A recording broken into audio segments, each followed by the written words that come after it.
السلام عليكم ورحمة الله وبركاته. الحمد لله رب العالمين، والصلاة والسلام على رسوله الأمين وعلى آله وصحبه أجمعين ومن تبعهم بإحسان إلى يوم الدين. أما بعد. പ്രിയമുള്ള സഹോദരീ സഹോദരന്മാരെ, ഭൂമിയിൽ നമ്മൾക്ക് ജീവിക്കാൻ കഴിയണമെങ്കിൽ അടിസ്ഥാനപരമായി ഓരോ മനുഷ്യനും ഓരോ ജീവിവർഗത്തിനും ഉണ്ടായിത്തീരേണ്ടുന്ന കുറേ അനുഗ്രഹങ്ങളുണ്ട്. അതിൽ ഏറെ പ്രാധാന്യമർഹിക്കുന്ന ഒന്നാണ് വെള്ളം. ശുദ്ധജലമില്ലാതെ മനുഷ്യർക്കോ മറ്റിതര ജീവവർഗങ്ങൾക്കോ ഈ ഭൂമിയിൽ നിലനിൽക്കുക സാധ്യമേ അല്ല എന്ന് നമ്മൾക്കറിയാം. പരിശുദ്ധമായ ഖുർആനിൽ അല്ലാഹു സുബ്ഹാനഹു വ തആല മനുഷ്യരാശിയോട് ചോദിക്കുന്ന ഒരു ചോദ്യമുണ്ട്. ഖുൽ അറഅയ്തും ഇൻ അസ്ബഹ മാഉകും ഗൗറ ഫമൻ യഅതീകും ബിമാഇൻ മഈൻ.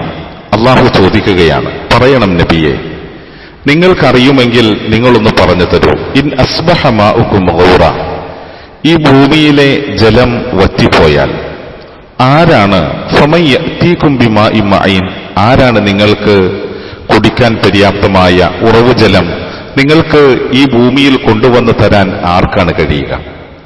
തീർച്ചയായും പ്രപഞ്ച സൃഷ്ടാവും കാരുണ്യവാനുമായ പടച്ച തമ്പുരാൻ തന്റെ സൃഷ്ടിജാലങ്ങളോട് കാരുണ്യം കാണിച്ചെങ്കിൽ മാത്രമേ നമ്മൾക്ക് ഇവിടെ നിലനിൽക്കുക സാധ്യമാവുകയുള്ളൂ. വെള്ളമൊന്ന് വറ്റിപ്പോയാൽ, കാറ്റിന്റെ ഗതിയൊന്ന് വർദ്ധിച്ചു പോയാൽ, അതുപോലെ തന്നെ ചൂടൊന്ന് ശക്തമായി തീർന്നാൽ ഒക്കെ മനുഷ്യനെ സംബന്ധിച്ചിടത്തോളം പ്രയാസമാണ് ഇവിടെയുള്ള ജീവിതമെന്നുള്ളത് നമ്മൾക്കറിയാം.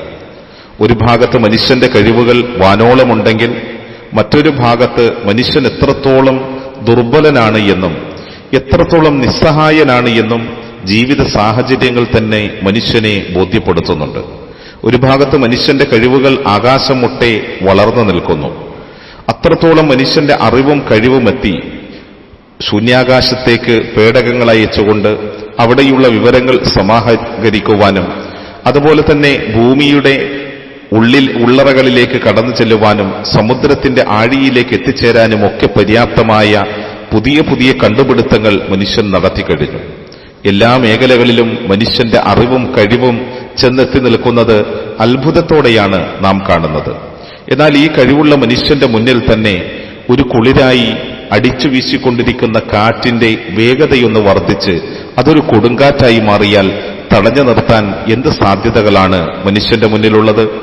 ഭൂമിയിലേക്ക് അനുഗ്രഹമായി പെയ്തിറങ്ങുന്ന മഴത്തുള്ളികൾ കുറെ സമയം ഭൂമിയുടെ ഉള്ളറകളിലേക്ക് പോകാതെ ജലം ഇവിടെ ഒരുമിച്ചുകൂടി ഒരു പ്രളയമായി തീർന്നാൽ ആർക്കാണ് അത് തടഞ്ഞു നിർത്താൻ സാധിക്കുക? ഇല്ല, ഒരിക്കലും കഴിയില്ല. മനുഷ്യൻ ഒരു ഭാഗത്ത് കഴിവുണ്ട് എന്ന് വാദിക്കുമ്പോൾ തന്നെ മറ്റൊരു ഭാഗത്ത് അവന്റെ ദൗർബല്യം കൃത്യമായ നിലയിൽ ബോധ്യപ്പെടുന്ന അവസ്ഥ പലപ്പോഴും സാമൂഹിക രംഗങ്ങളിൽ നമ്മൾക്ക് കാണാൻ കഴിയുന്ന ഒരു യാഥാർത്ഥ്യം കൂടിയാണ്. ഇവിടെ നാം മഴയില്ലാതെ വല്ലാതെ പ്രയാസപ്പെടുകയാണ്. സഹോദരങ്ങളെ, നാം ഇവിടെ തിരിച്ചറിയേണ്ടുന്നത് പ്രപഞ്ചരക്ഷിതാവ് ഭൂമിയിലേക്ക് അയക്കുന്ന കാരുണ്യം മനുഷ്യരാശിക്കാകട്ടെ മറ്റിതര ജീവവർഗങ്ങൾക്കാകട്ടെ തടയപ്പെട്ടു പോകുന്നതിന് ചില കാരണങ്ങളുണ്ട്. പരിശുദ്ധ ഖുർആൻ മുൻകാലഘട്ടങ്ങളിൽ നാശത്തിന് വിധേയമായ പല സമൂഹങ്ങളുടെയും കഥകളും ചരിത്രങ്ങളും നമ്മൾക്ക് പറഞ്ഞു തരുന്നുണ്ട്. എന്തിനാണ്?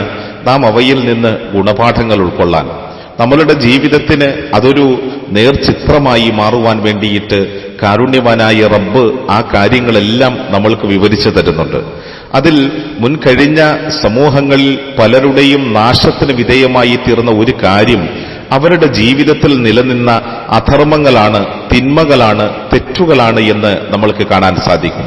പരിശുദ്ധ ഖുർആനിലെ ഒരു വചനത്തിൽ അല്ലാഹു തആല പറയുന്നത് ഇങ്ങനെയാണ്: ഫകുല്ലൻ അഖദ്നാ ബിദംബി, നാം അവരെയെല്ലാം പിടികൂടിയത് അവരുടെ തെറ്റുകൾ നിമിത്തം, അവരുടെ തിന്മകൾ കൊണ്ടാണ് എന്ന് അല്ലാഹു തആല ഉണർത്തുകയാണ്.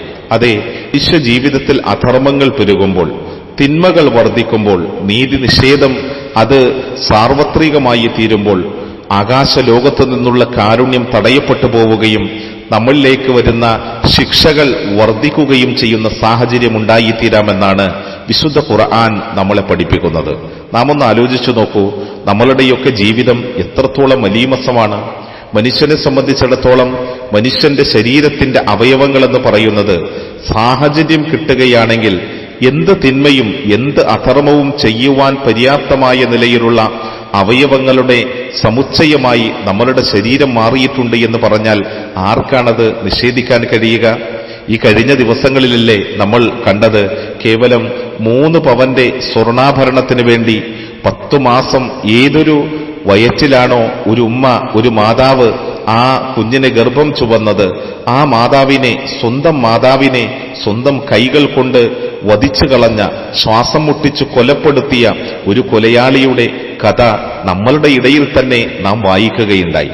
ആ സംഭവം നമ്മളിൽ പലരും കേൾക്കുകയും അറിയുകയും ചെയ്തു. നമ്മളൊന്ന് ആലോചിച്ചു നോക്കൂ, എത്ര മോശമായിട്ടാണ് മനുഷ്യന്റെ ചിന്തയും ജീവിതവുമെല്ലാം മാറി മറിഞ്ഞുകൊണ്ടിരിക്കുന്നത്. ഇവിടെ നാം ഒരു കാര്യം മനസ്സിലാക്കണം.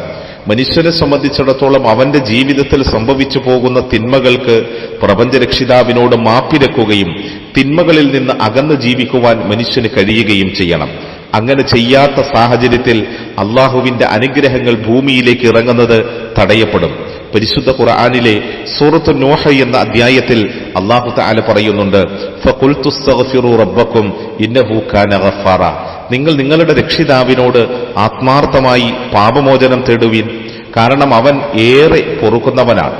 അങ്ങനെ നിങ്ങൾ പാപമോചനം തേടിയാൽ യുർസിലിസ് സമാഅ അലൈക്കും മിദ്റാറ, ആകാശലോകത്ത് നിന്ന് അള്ളാഹു കാരുണ്യമാകുന്ന മഴയെ നിങ്ങൾക്ക് യഥേഷ്ടം അയച്ചു തരും. അതെ, നാം അനുഭവിച്ചുകൊണ്ടിരിക്കുന്ന ഈ പ്രയാസത്തിൽ നിന്ന്, ഈ ചൂടിൽ നിന്ന്, ജലദൗർബല്യത്തിൽ നിന്ന് നമ്മൾക്ക് മോചനം നേടാനുള്ള വഴി എന്ന് പറയുന്നത് നമ്മൾ നമ്മളുടെ തിന്മകളെ തിരിച്ചറിയുകയും പ്രപഞ്ചരക്ഷിതാവിലേക്ക് ആത്മാർത്ഥമായി മടങ്ങുകയും ചെയ്യുക എന്നാണ് നമുക്കിവിടെ തിരിച്ചറിയാൻ കഴിയുന്നത്. ആത്മാർത്ഥമായി പ്രപഞ്ചരക്ഷിതാവിലേക്ക് ഇസ്തിഗ്ഫാർ ചെയ്ത്, തൗബ ചെയ്ത്, പശ്ചാത്താപ ഹൃദയത്തോടെ മടങ്ങാൻ ശ്രമിക്കുക. അള്ളാഹു അനുഗ്രഹിക്കട്ടെ. അസ്സലാമു അലൈക്കും വറഹ്മത്തുള്ളാഹി വബറകാതുഹു.